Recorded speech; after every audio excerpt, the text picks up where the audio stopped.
Bismillahirrahmanirrahim. Assalamualaikum warahmatullahi wabarakatuh.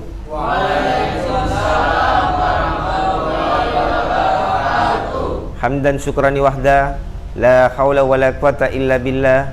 Asyhadu an la ilaha illa wahdahu la syarikalah, wa asyhadu anna Muhammadan abduhu wa rasuluh la nabiyya ba'dah.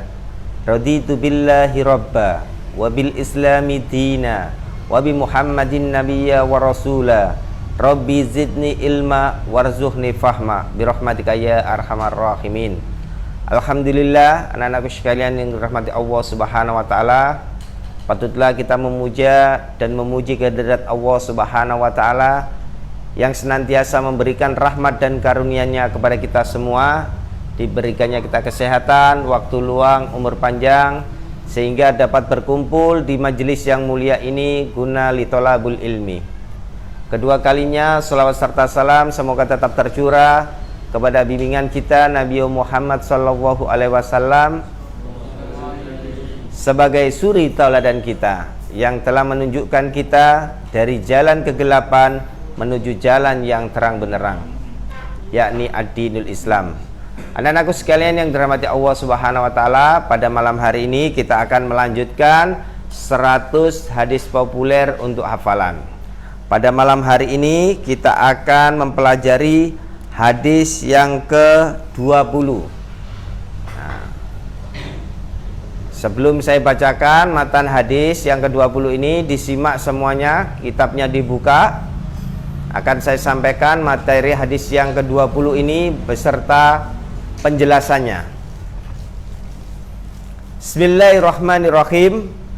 An Abi Hurairah radhiyallahu anna Rasulullah sallallahu alaihi wasallam qala ayatul munafiqi salasun idza haddasa kadaba wa idza wa'ada akhlafa wa idza tumina khana. Muttafaqun alaihi.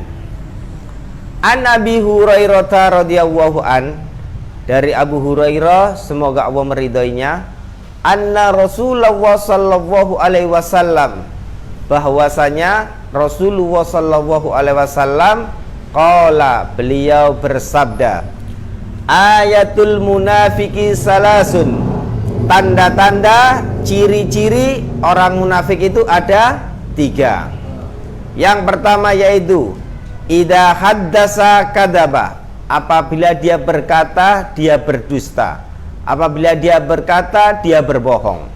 Ya, ini adalah salah satu ciri orang munafik. Jadi kalau kemudian ada orang yang mengatakan bahwa di kantong saya ada 11 triliun, ya, nah itu adalah pembohong. Nah, kenapa? Karena ternyata tidak ada uang 11 triliun. Sampai kemudian sekarang menjadi viral, ya, itu aksi tutup telinga karena seringnya dibohongi, seringnya dikibulin. Nah, ini adalah bentuk ketidakpercayaan dari masyarakat ketika sering dibohongi. Dan orang yang berbohong ini akan menjadi apa? Habit, menjadi kebiasaan. Maka jangan biasakan berdusta atau berbohong, karena itu merupakan ciri orang munafik. Nah, yang kedua yaitu wa idza wa'ada akhlafa, apabila berjanji dia mengingkari. Nah, ketika belum jadi, ya, apakah itu jadi dewan, jadi bupati, jadi gubernur, jadi presiden, berjanji. Tapi ketika sudah jadi, lupa. Nah, ini termasuk ciri-ciri tanda orang munafik. Wa idza wa'ada akhlafa, apabila dia berjanji dia mengingkari. Nah, kalau sudah begitu, maka sebetulnya tidak layak dia untuk memimpin, baik memimpin skala kecil mulai tingkat RT, RW, kelurahan, apalagi menjadi pemimpin negara. Karena janjinya sudah sering diingkari, banyak rakyat yang kecewa. Maka harus apa? Yang demikian harus diganti orang yang amanah. Nah, yang ketiga yaitu wa ida'tu mina khona, apabila dipercaya dia berkhianat. Nah, ini bahaya kalau kemudian amanah diberikan kepada orang yang dia tidak amanah. Nah, ini bahaya. Kenapa? Karena akan rusak, karena akan disalahgunakan, baik untuk kepentingan pribadi ataupun keluarga, juga bisa jadi golongannya. Nah, itu sangat berbahaya kalau kemudian amanah tadi diingkari. Nah, diantaranya yaitu apa? Memberikan amanah itu harus tepat. Orang yang bisa memegang amanah, jangan memberikan amanah kepada orang yang tidak mampu. Kenapa? Ketika kita memberikan amanah kepada orang yang tidak mampu, orang yang lemah, baik lemah fisiknya ya, krempeng, kurus ya, nggak punya power kan begitu. Nah, atau mungkin dia punya kekuatan tetapi mentalnya rusak. Nah, ini juga bahaya. Jadi harus amanah itu diberikan kepada orang yang tepat, yang bisa memegang amanah.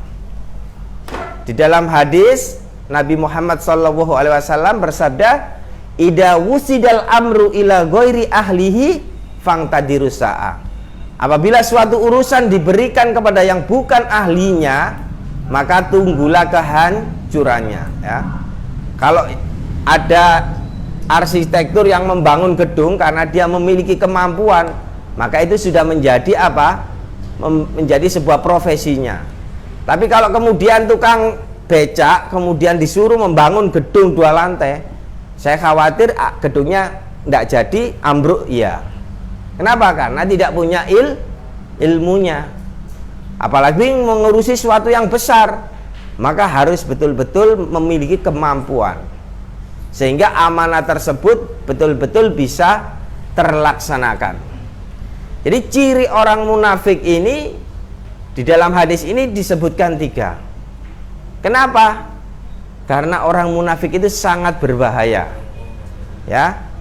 Di dalam Al-Baqarah, di dalam awal surah Al-Baqarah, ketika Allah menceritakan ciri-ciri orang beriman, ada berapa ayat? 5 ayat, ya.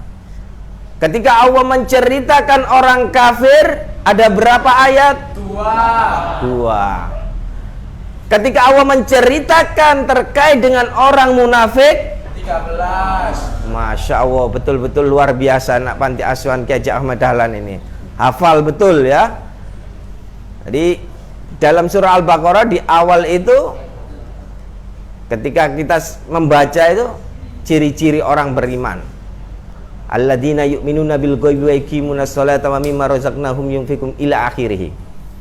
Nah, tetapi ketika masuk pada ciri-ciri orang munafik itu 13 ayat Allah menjelaskan. Ya. 13 ayat Allah menjelaskan. Karena apa? Karena orang munafik ini sangat berbahaya. Ya.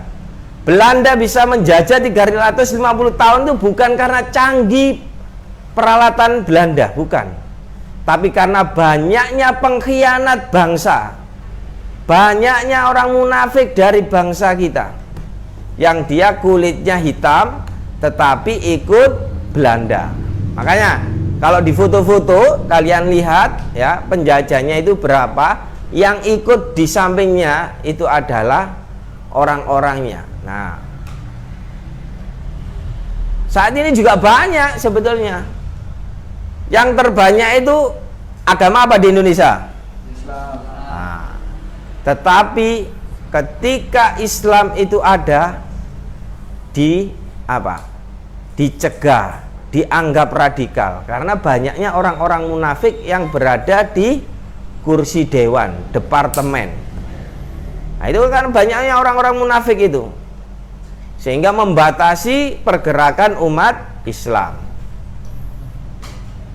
Nah, inilah musuh-musuh yang paling berbahaya itu bukan lawan kita, Kalau orang kafir jelas mereka, ya, kita tahu siapa mereka.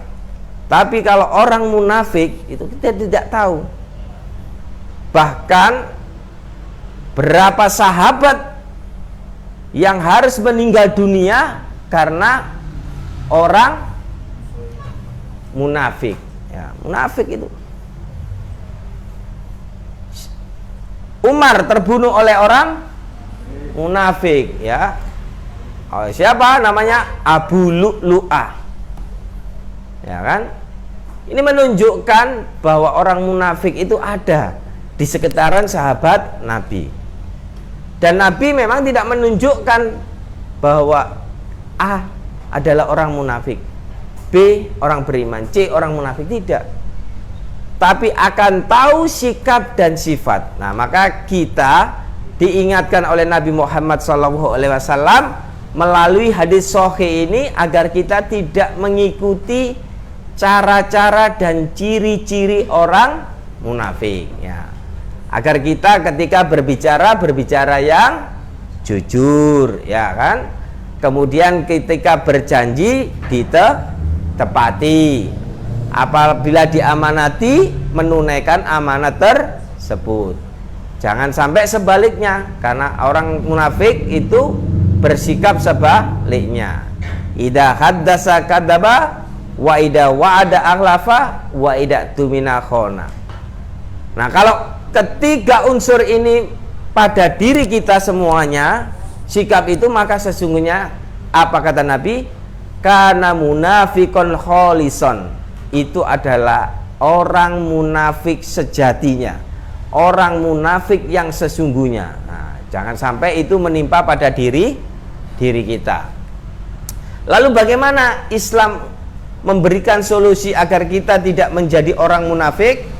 Kata Nabi Muhammad SAW, agar kita terhindar dari orang munafik, usahakan bisa mengikuti sholat berjamaah dengan mendapatkan takbiratul ihram. Dalam sebuah hadis yang diriwayatkan oleh Imam Tirmidzi, Nabi Muhammad SAW bersabda, barang siapa yang mengikuti takbiratul ihramnya imam selama 40 hari tidak henti-henti, maka Allah menjauhkan darinya siksa api neraka dan sifat kemunafikan. Jadi kalau kita sudah membiasakan diri sholat berjamaah, kemudian datang tepat waktu takbiratul ihram bersama imam selama 40 hari, fa insya Allah Allah akan menjauhkan kita dari siksa api neraka dan sifat kemunafikan. Nah, itu ya. Jadi dalam Islam itu ada tanda-tanda orang munafik dan bagaimana menanggulangi agar kita tidak termasuk orang munafik, ya. Demikian hadis ke-20 ini.